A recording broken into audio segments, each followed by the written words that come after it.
Mais si tu étais encore en vie, me pardonnerais-tu? Ce n'était pas la voix d'un roi. C'était le murmure tremblant d'un fils implorant le pardon de sa mère déjà perdue.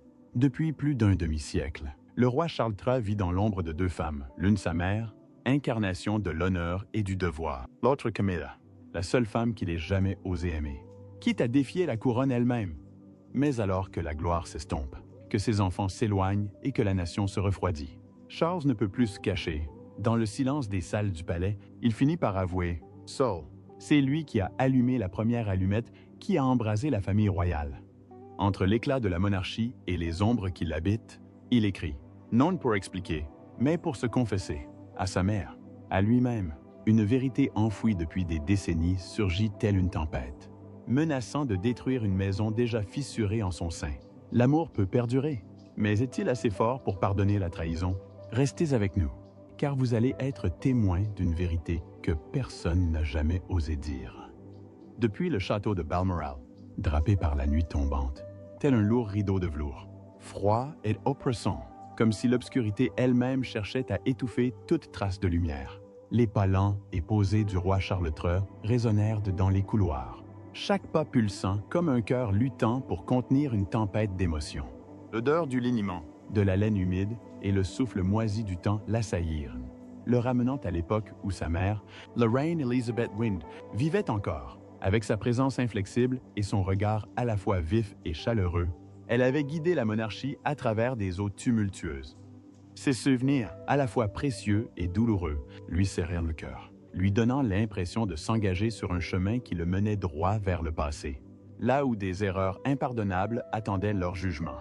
Charles s'arrêta devant la lourde porte en chêne de l'ancienne chambre de sa mère. La porte se dressait telle une sentinelle gardant les secrets d'une dynastie.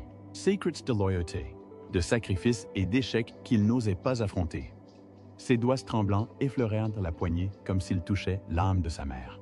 Un courant d'air froid parcourut le couloir, faisant bruisser sa longue robe et lui envoyant un frisson dans le dos. Il poussa la porte, dont les gonds grinçaient dans le silence. Un avertissement du passé.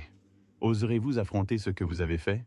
À l'intérieur de la pièce se trouvait un musée de souvenirs figés dans le temps depuis le décès de la reine.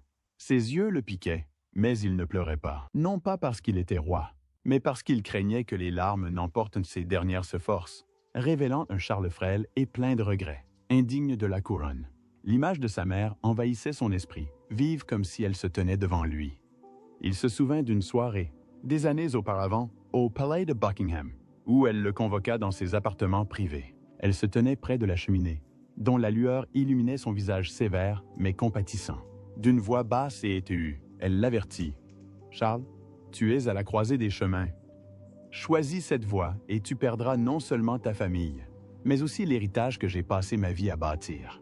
Réfléchis bien, il n'y a pas de retour en arrière. » Mais Louis, aveuglé par son amour pour Camilla, balaya ses paroles avec arrogance. « Mais je sais que ce que je fais, je ne peux pas vivre sans elle. » La reine se contente de le regarder, les yeux emplis de douleur, mais elle secoua légèrement la tête en silence. À cet instant, il se croyait fort, défendant son amour. Dans cette pièce, Charles réalisa qu'elle avait eu raison. Il avait choisi Camilla, mais au prix de l'éloignement de ses enfants, de la déception de sa mère et d'une monarchie en train de se fracturer lentement. Il s'enfonça dans le fauteuil de velours près de la coiffeuse, le regard perdu comme un condamné à mort. Une plume d'oie solitaire reposait sur le bureau, sa plume blanche tremblante à la faible lueur des bougies. Une invitation inquiétante. Charles le saisit, les doigts crispés, comme s'il s'accrochait au dernier fil de la rédemption. Ce soir, dans cette pièce, hanté par la présence de sa mère, une irrésistible envie le consumait. Il avait le droit d'affronter la vérité, de confesser les péchés qui faisaient de lui un traître à ses yeux et aux siens. Les premiers jets apparurent sur la page blanche, tremblante comme son souffle. « Mais, si tu étais encore en vie, me pardonnerais-tu? » Cette question simple mais bouleversante déclencha un flot d'émotions longtemps réprimées. Il exprima ses regrets d'avoir déçu la femme qui avait sacrifié sa vie pour la monarchie, pour ensuite voir son fils dilapider son héritage. Il écrivit sans réfléchir, sans corriger, laissant les mots se déverser comme une rivière maudite. Chaque coup était une confession, une excuse, une demande de pardon de la part d'une mère dont il savait qu'elle ne l'absoudrait peut-être jamais. Il s'arrêta, les yeux fixés sur une photo de sa mère et de William trouvée dans le tiroir. Cette image lui rappelait brutalement qu'il avait trahi non seulement sa mère, mais toute sa famille, ceux qui lui avaient autrefois fait confiance. Il songea à l'éloignement de Guillaume, au regard déçu de sa mère et à l'isolement grandissant dans son propre palais. Il écrivit d'une voix tremblante. « Tu m'avais prévenu. Mère, mais je ne t'ai pas écouté. Maintenant, je suis rempli de regrets, et la monarchie que tu m'as confiée se fracture à cause de mes choix. » Il savait que cette lettre marquait le début d'un cheminement douloureux, une prise de conscience de la vérité sur l'amour, la trahison et une monarchie au bord du gouffre. Charles posa la plume, le cœur battant comme si chaque mot l'avait entraîné dans un tourbillon du passé où les fantômes de sa mère Diana et de lui-même attendaient une confrontation. À mesure que la nuit s'épaississait, l'air dans l'ancienne chambre de la reine Élisabeth II à Balmoral devenait étouffant, comme si l'obscurité elle-même se resserrait autour du cœur du roi Charles III.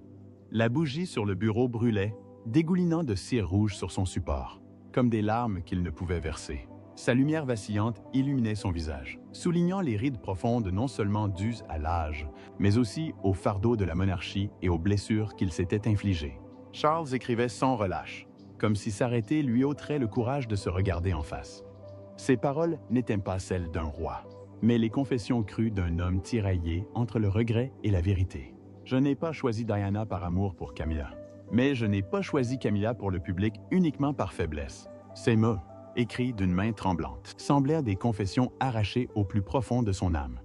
Il écrivit sur la nuit fatidique de Tampon Gate, où ses conversations privées avec Camilla furent révélées au monde, faisant de lui la risée de tous et la honte de la monarchie. Il se souvint du moment où sa mère le convoqua dans ses appartements privés au palais de Buckingham.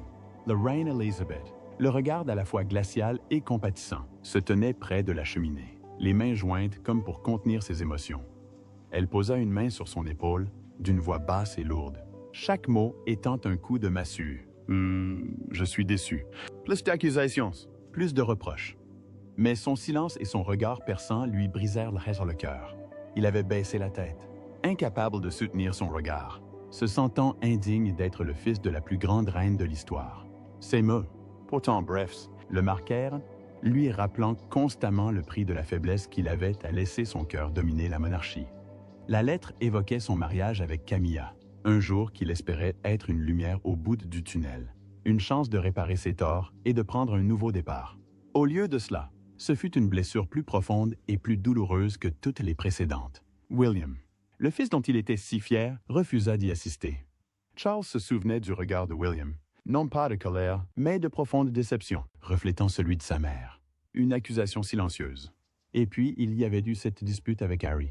Quelques semaines avant le mariage, dans une chambre de Clarence House, les yeux rouges d'Harry et sa voix tremblante de rage le confrontaient. « Crois-tu que maman te pardonnerait ?» cria Harry, la voix brisée par la douleur. « Tu as détruit notre famille et maintenant tu t'attends à ce qu'on applaudisse ton bonheur avec la femme qui l'a ruiné. » Charles essaya de garder son calme, mais les mots d'Harry lui transpercèrent sur le cœur. Il répondit d'une voix faible, presque suppliante. « Harry, tu ne comprends pas. Je l'aime. Je ne peux pas vivre sans elle. » Mais Harry secoua la tête, le regard empli de douleur. « Tu l'aimes, mais tu ne nous as pas aimés assez pour préserver l'unité de notre famille. » Harry se retourna et partit, laissant Charles seul dans la pièce vide, les paroles de son fils résonnant comme une malédiction. Le jour du mariage, ni William ni Harry n'étaient de là. Charles se tenait devant la foule, esquissant un sourire forcé, main dans la main avec Camilla. Mais au fond de lui, il savait qu'il avait perdu la dernière once de confiance de sa famille. Il écrivait un ton âpre de douleur, comme si chaque mot lui déchirait le cœur. Ce jour-là, je me tenais devant de la foule. Sorry, Aunt. Mais à l'intérieur, il n'y avait que le vide. William n'était pas là. Harry me tourna le dos et je compris que j'avais perdu une partie de moi-même. Il plia le papier, les mains tremblantes comme pour se décharger du poids du monde. L'enveloppe blanche reposait silencieusement sur le bureau, témoignage de confession qu'il ne pouvait jamais exprimer à voix haute. Il n'inscrivit pas le nom du destinataire, sachant que la lettre était pour lui-même et peut-être pour l'esprit de sa mère, dont il aspirait au pardon. Il la rangea dans le tiroir et le referma avec un bruit sec, comme pour sceller les émotions qui menaçaient de déborder. Mais il savait qu'elle ne le quitterait jamais. La lettre, cependant, ne permit jamais à Mark de connaître un tournant, une confession qui le plongerait, lui et la monarchie, dans une tempête inévitable où la vérité sur la trahison amoureuse et l'héritage serait révélée au grand jour. La grande célébration de la royauté britannique était une symphonie de tradition, de puissance et d'unité où les yeux de la nation se tournaient vers la famille royale. Mais cette année, lors du défilé des Horse Gods, une tension invisible flottait dans l'air, telle une tempête qui se préparait tranquillement.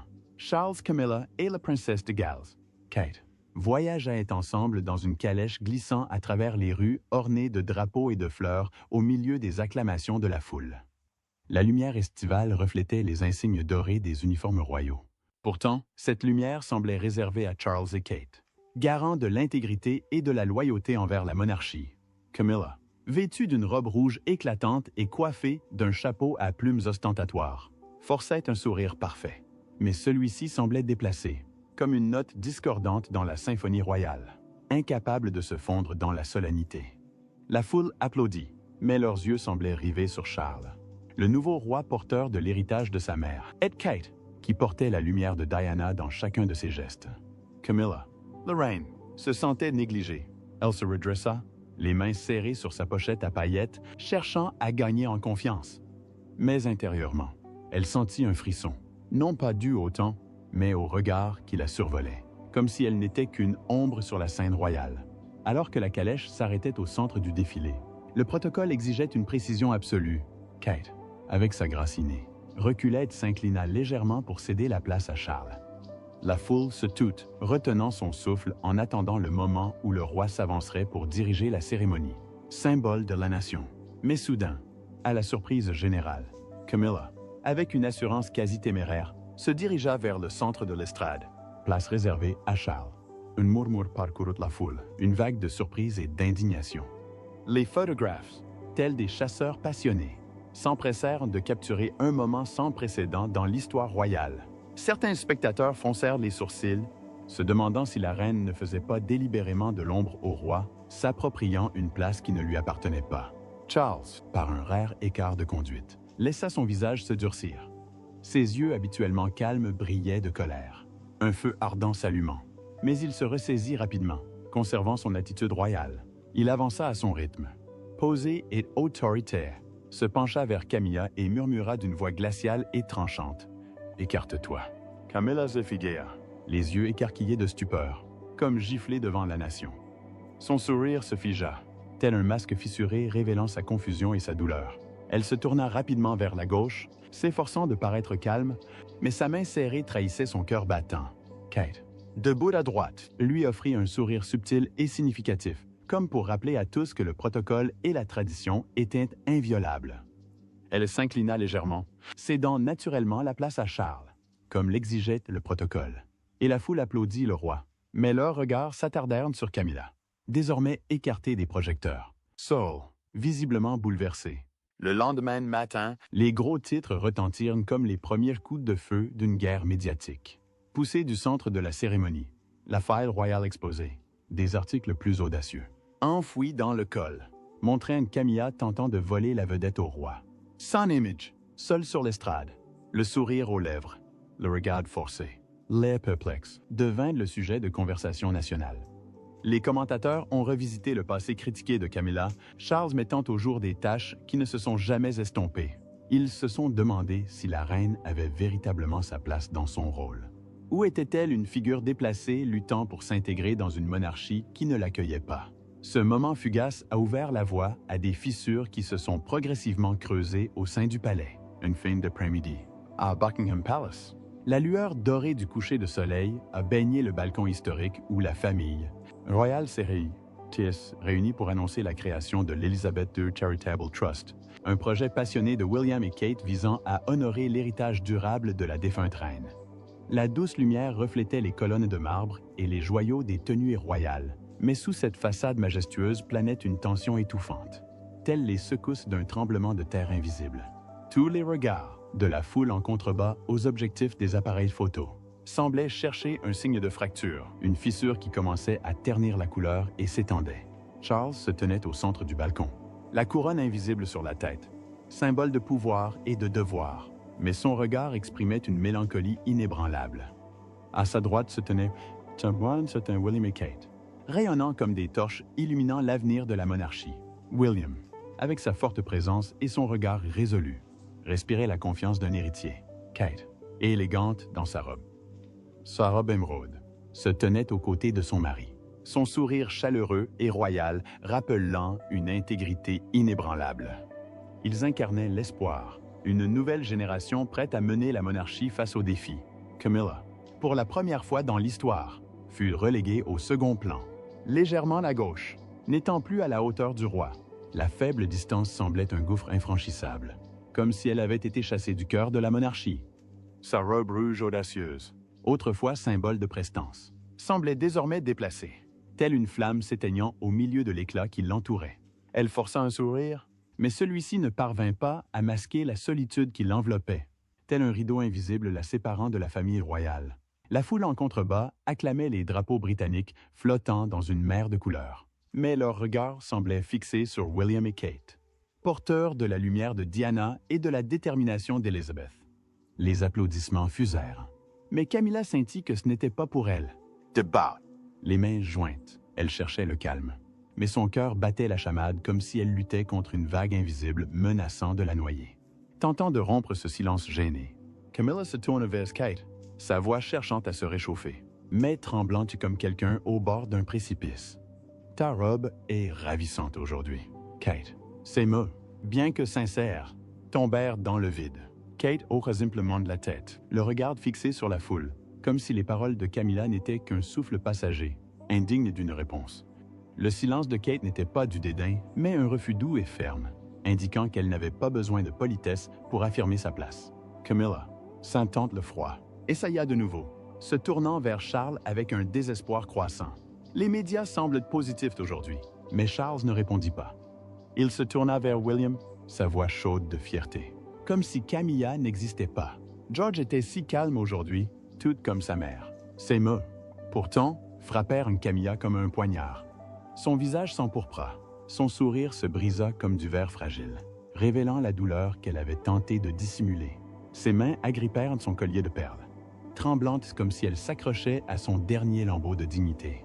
Le prince Edward, tout proche, sentit la tension et intervint. « Il fait beau aujourd'hui, n'est-ce que de pas, Votre Majesté ?» Mais les paroles sincères d'Edward ne purent effacer l'isolement ressenti par Camilla. Les appareils photo, aux objectifs effilés, capturèrent tout. Lorraine, seule, abandonnée par sa propre famille. Son sourire forcé ne parvenait pas à masquer sa douleur. Chaque angle était une coupure révélant la vérité. Camilla, bien que reine, n'était plus la bienvenue au cœur de la monarchie. La foule en contrebas s'est enflammée, tandis que William et Kate arboraient leur sourire radieux, telle une lumière dissipant les ténèbres. Les acclamations se mêlaient au vent, une symphonie d'espoir et d'unité. Mais Camilla sentait que le monde lui tournait le dos. À cet instant, elle réalisa que sa couronne scintillante ne pouvait cacher la vérité. Elle n'était pas à sa place. Le silence de Charles, le regard distant de Kate et l'absence de réponse en disaient long. Camilla se tenait sur un autre balcon, un balcon de solitude, mal vu de tous. Une semaine après ces événements tumultueux, la princesse Anne retourna au château de Balmoral, où le souvenir de sa mère, la reine Elizabeth Wind, brûlait comme une flamme éternelle. Anne, forte de sa loyauté inébranlable envers l'héritage royal, entra dans l'ancienne chambre de sa mère afin de revisiter les souvenirs laissés derrière elle, une façon de rester en contact avec celle qui a façonné la monarchie. La faible lumière des lampes à huile illuminait son visage sévère mais raffiné, parfait mélange de la détermination de sa mère et de sa propre dévotion. Anne s'approcha du vieux bureau, où sa mère s'asseyait autrefois pour lire et écrire jusque tard dans la nuit. Elle ouvrit une vieille Bible, à la couverture de cuir usé, aux pages jaunies, un livre que la reine lisait avant de se coucher pour se réconforter et se guider. Alors qu'elle tournait une page, une enveloppe en sortit et atterrit doucement sur le parquet, tel un secret attendant d'être dévoilé. Il n'y avait pas de nom de destinataire, mais l'écriture tremblante et reconnaissable de Charles était claire. Anne sentit son cœur battre à tout rompre, comme si l'esprit de sa mère lui murmurait que ce n'était pas un hasard. Elle s'assit dans le fauteuil de velours, la lumière de la lampe faisant ressortir son regard perçant et compatissant. Elle ouvrit l'enveloppe avec précaution, comme si elle manipulait un objet fragile. Chaque ligne la frappait comme une lame, non pas par la douleur, mais par la vérité crue qu'elle portait. À sa lecture, J'ai choisi l'amour et j'ai perdu la monarchie. Camilla ne m'a pas trahi. Elle est restée fidèle à ses ambitions. Mais je t'ai trahi. Mère, Anne ferma les yeux, le souffle court. Elle ne pleura pas. Elle ne l'avait jamais fait, même pas à la mort de sa mère. Mais pour la première fois, elle ressentit une profonde pitié pour son frère. Non pas pour le roi, mais pour l'homme perdu dans sa propre monarchie, déchiré entre l'amour et le devoir, passé et présent. À partir de ce jour, Anne changea, gardienne indéfectible de l'héritage royal.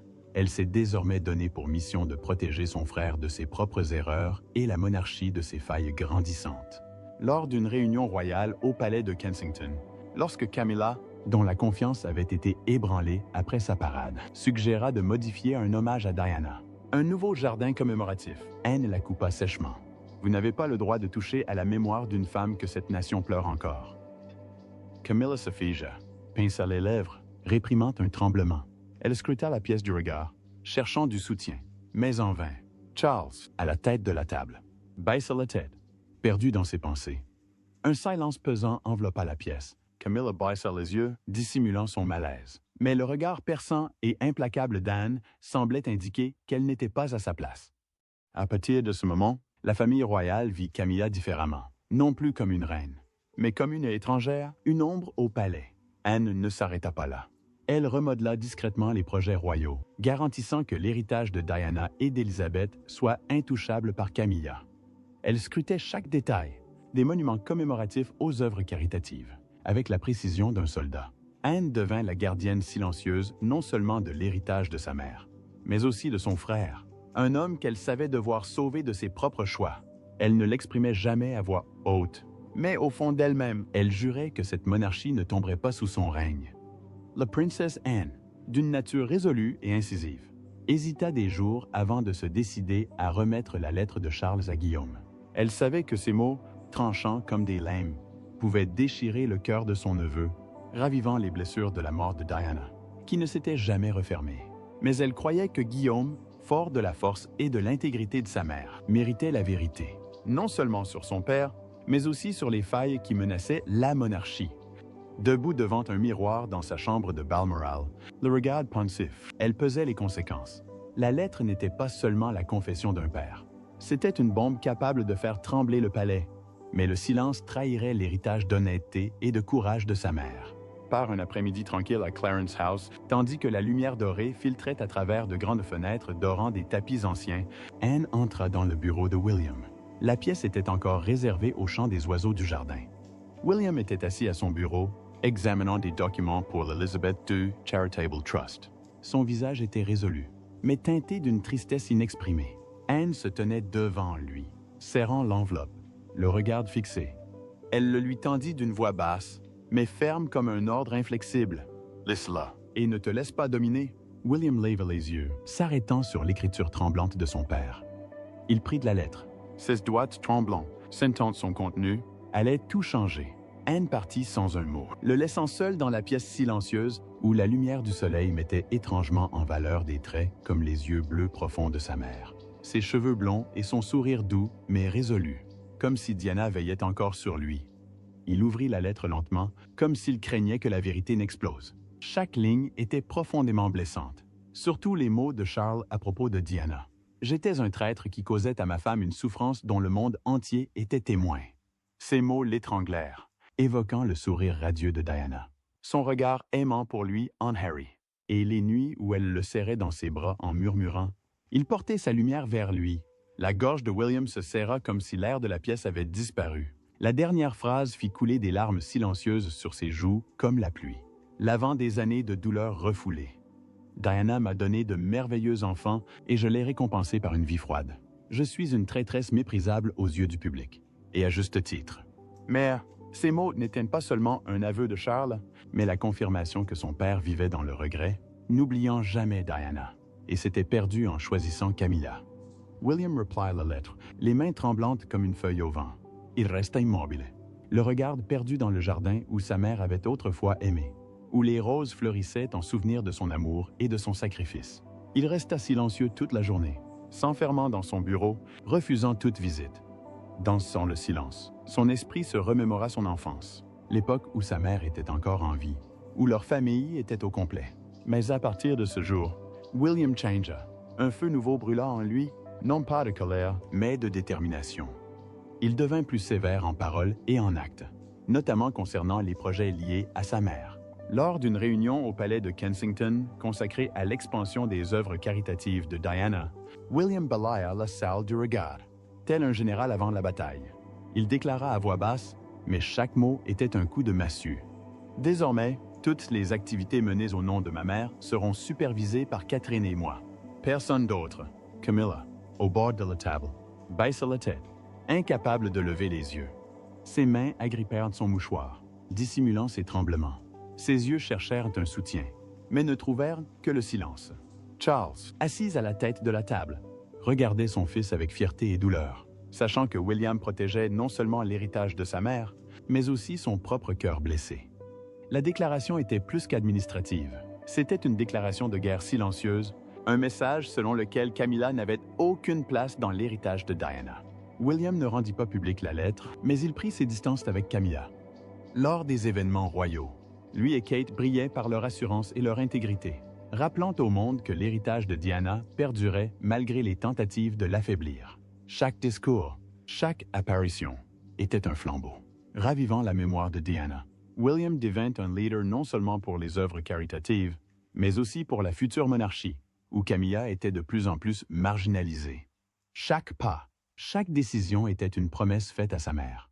Sa lumière ne serait pas éclipsée, son héritage serait protégé, et ceux qui tenteraient de l'obscurcir ne seraient jamais pardonnés. Dans le cœur de William, la lettre de son père n'était pas seulement une confession, mais une étincelle qui le poussait à préserver ce que sa mère lui avait laissé. Un héritage d'amour, de compassion et de résilience. Dans les jours qui suivirent la parade des couleurs et la réunion tendue du palais de Kensington, Camilla sentit un changement indéniable dans l'atmosphère du palais de Buckingham. Les longs couloirs, autrefois remplis de rires et de conversations chaleureuses, semblaient durs mais étouffants, comme si les murs de marbre murmuraient son isolement. Les regards froids des membres de la famille royale atténuaient les murmures dans son dos, et son exclusion des réunions clés devint flagrante. Camilla, autrefois au centre de l'attention en tant que reine, se sentait désormais comme un fantôme glissant dans les pièces qu'elle considérait autrefois comme son foyer. Même le personnel du palais, autrefois loyal, gardait désormais une distance prudente. Leurs sourires polis se sont transformés en embarras, leurs salutations brèves et formelles. Camilla sentait une tempête se préparer, non pas de l'extérieur, mais de l'intérieur de la monarchie. Une tempête qu'elle n'avait plus la force d'affronter. Elle gardait une façade sereine, mais chaque regard détourné, chaque murmure étouffé. Lorsqu'elle entrait dans une pièce, son orgueil était comme un coup de poignard. En soi, dans la grande salle à manger du palais de Buckingham, tandis que des lustres en cristal éclairaient la table en chêne poli. Camilla et Charles étaient assis l'un en face de l'autre dans un silence pesant. Des plats exquis étaient servis, mais aucun des deux n'y toucha. La lueur du lustre mettait en valeur le visage de Camilla, révélant des rides qu'elle dissimulait sous un maquillage impeccable. Mais ce soir-là, aucun masque ne pouvait dissimuler son malaise grandissant. Elle regarda Charles, les yeux brillants, non pas à cause de la lumière, mais d'émotions prêtes à éclater. D'une voix tremblante, presque désespérée, elle rompit le silence. « Le regrettes-tu encore ?» Charles, fixant le vin rouge dans sa main, se figea. Son regard erra vers un lointain passé hébété, celui de Diana. De brefs moments de bonheur en tant que mari et père, avant que tout ne s'écroule. Il se souvint du sourire radieux de Diana, de ses regards affectueux pour William et Harry, et de ses nuits blanches partagées entre Camilla et ses obligations familiales. Il restait silencieux à chaque seconde, s'étirant comme un siècle, faisant battre le cœur de Camilla. Finalement, il la regarda dans les yeux, d'une voix basse et lourde, chaque mot arraché à son âme. « Je ne regrette pas de t'aimer, Camilla, mais je sais que cet amour m'a coûté le meilleur de moi-même. C'est quelque chose que je ne pourrai jamais récupérer. » Ces mots, pourtant, sincères, transpercèrent Camilla comme une lame froide. Elle voulut argumenter pour se justifier, mais sa gorge se serra. Aucun mot ne sortit. Elle se leva, raclant le sol en marbre, et quitta la pièce, laissant Charles seul dans la faible lueur du lustre. Ses pas résonnèrent dans le couloir, chacun comme un coup de marteau dans son cœur, lui rappelant qu'elle perdait non seulement le soutien de la famille royale, mais aussi l'homme pour lequel elle avait tout sacrifié. Camilla comprit dès cet instant qu'elle allait être isolée, non seulement de son entourage, mais aussi de celui dont elle croyait qu'il la protégerait toujours. La cérémonie commémorative pour la reine Élisabeth II, célébrée 1 an après son décès à l'abbaye de Westminster, était empreinte de solennité et de poids. Une foule s'était rassemblée à l'extérieur, déposant des fleurs blanches aux portes en guise d'adieu tardif à la plus grande reine de l'histoire. Les cloches de l'église sonnaient lentement, tristement, rappelant la perte d'une nation. À l'intérieur, une atmosphère froide régnait, comme si l'esprit de la reine veillait encore, attendant une explication du fils qui l'avait déçu. Charles se tenait seul devant le portrait de sa mère, le cœur lourd du fardeau de la monarchie. Dans son esprit, il revoyait la lettre qu'il avait écrite, son effusion, entre les mains de William, après qu'Anne l'avait trouvée et partagée. Ces mots, pourtant, n'étant plus les siens, résonnaient comme un verdict implacable. Il plongea son regard dans celui de sa mère, perçant comme s'il perçait chaque secret, et pourtant aimant, comme prêt à l'embrasser dans ses moments de faiblesse. Il se demandait si elle lui pardonnerait vraiment. Comprendrait-elle les choix qui lui avaient coûté sa famille et son héritage? Les mots de la lettre, vivants dans sa mémoire, étaient tranchants comme des couteaux. « Mère, si tu étais encore en vie, me pardonnerais-tu » Il se souvenait de les avoir écrits dans sa chambre de Balmoral, son fantôme semblant le juger. Il avouait sa faiblesse, avoir choisi Camilla plutôt que Diana, avoir blessé William et Harry, et l'avoir déçu plus que tout. Devant son portrait, Charles sentit son regard transpercer son âme, exigeant une explication qu'il ne pourrait jamais formuler. Dans un moment de silence, Charles s'agenouilla, la tête baissée, présentant des excuses tardives. Il n'avait pas de lettre, mais ces mots s'étaient gravés dans son esprit, une ultime confession à l'esprit de sa mère. Il murmura à peine « Mère, j'ai eu tort, je t'ai laissé tomber ». Son agenouillement était un symbole de repentir, une demande de pardon sans appel. Charles releva lourdement les épaules, mais une partie de lui se sentait plus légère, comme soulagée après des années d'attente. La princesse Anne se tenait derrière lui, observant silencieusement sa présence, aussi immobile qu'une montagne dans la tempête. Elle ne dit rien, s'avança simplement et posa une main sur son épaule. Ce simple geste était porteur d'une immense force, la promesse qu'elle serait toujours là, non seulement comme une sœur, mais comme une gardienne silencieuse. « Elle t'a pardonné », murmura Anne d'une voix basse. « My certain », une affirmation inébranlable, parce que moi, je l'ai fait. Charles ne se retourna pas, mais ses épaules tremblaient, comme si ses paroles touchaient un recoin profond de son âme. À cet instant, il n'était ni roi, ni chef de nation, mais un fils cherchant le réconfort auprès de sa famille.